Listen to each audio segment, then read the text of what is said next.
L'entreprise Meritor, qui était notre employeur, est partie en Tchéquie et nous a laissé en plan. Et fatalement, après plus de 58 jours d'occupation d'entreprise, ça a été quand même assez dur de pouvoir se dire on peut redémarrer quelque chose, quoi. Sauf qu'entre-temps, pendant la fermeture, voilà, des contacts ont été pris avec Propage et autres, des solutions, et de là a été créé Diffénotech. En tant qu'accompagnateur, c'est quelque chose qui nous a toujours vraiment tenu à cœur. C'est qu'en fait, là, on parle de démocratie et d'économie de marché. Le premier outil de la démocratie, c'est de rendre la parole à ceux qui font les choses. Et dans ce projet-ci, nous, ce qu'on a vécu, c'est des gens qui ont, des travailleurs qui ont pu reprendre leur parole économique, alors que très souvent, ils leur est confisquée.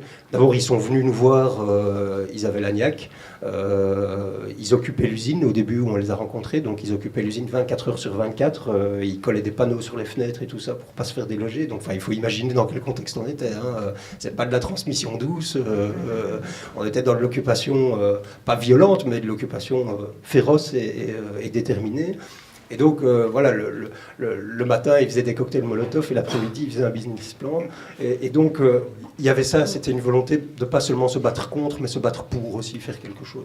Et il y a un vrai enjeu démocratique quand on se rend compte que derrière ça, on a un opérateur qui fait un abus de monopole, en fait, parce que c'est de ça qu'on parle, pour essayer de torpiller le projet. Et donc, on se rend compte qu'en fait, le débat, il est très concret. C'est pas seulement de la philosophie, c'est très concrètement, aujourd'hui, comment est-ce qu'on peut instaurer une démocratie économique, c'est-à-dire simplement avoir le droit, en tant que citoyen, travailleur, citoyen, d'agir sur notre économie, sur la façon dont on travaille, sur le sens de notre travail. Pour moi, la belle expérience, c'est travailler avec 3 personnes qui étaient au départ pas destinées à ça. Ce qui nous a fait croire au projet à la deuxième fois où on les a rencontrés, c'est que quand on posait des questions et qu'ils ne savaient pas, ils disaient qu'ils ne savaient pas, et au rendez-vous suivant, il y avait des nouveaux partenaires, des gens autour qui eux, apportaient la réponse.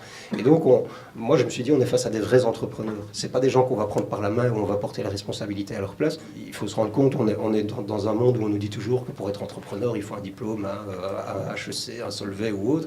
C'est des gens qui n'ont pas ce profil-là à la base. Et ils ont été chercher les gens qui l'avaient, mais c'est eux qui ont été le chercher. L'idée de la coopérative, pour nous, c'est un système autre que celui qui existe, qui est celui de faire des multinationales qui font de l'emploi pour créer de l'argent.